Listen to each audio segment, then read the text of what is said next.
Hi everyone, in front of me I've got Alcatel 1SE Lite and let me share with you how to check the total screen time on this device. So let's start with opening the settings and then scroll down to the very bottom to find digital well-being and parental controls.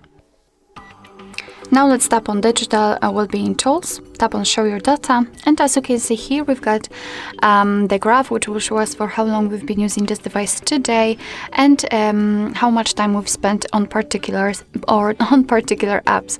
Here we've got also the unlock and the notifications count, and basically you've got two different ways to check some further details. You can tap inside this graph and then we will be transferred to the dashboard which will show us the time we've spent on the screen on each day, so you can compare everything. What is more, under it you've got the list of apps which you've been using and how much time you've spent on them.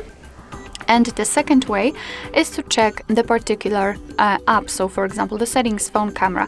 Let me tap on the settings, and as you can see here again we've got the dashboard, but this time it is directly connected with the app. We can change the screen time to the notifications received and times opened, and the same option is in the previous way, so whenever you will tap inside the graph, not on the app. And here in the app we've got also daily to hourly. Alright, so that'll be all. Thank you so much for watching. I hope that this video was helpful, and if it was, please hit the subscribe button and leave the thumbs up.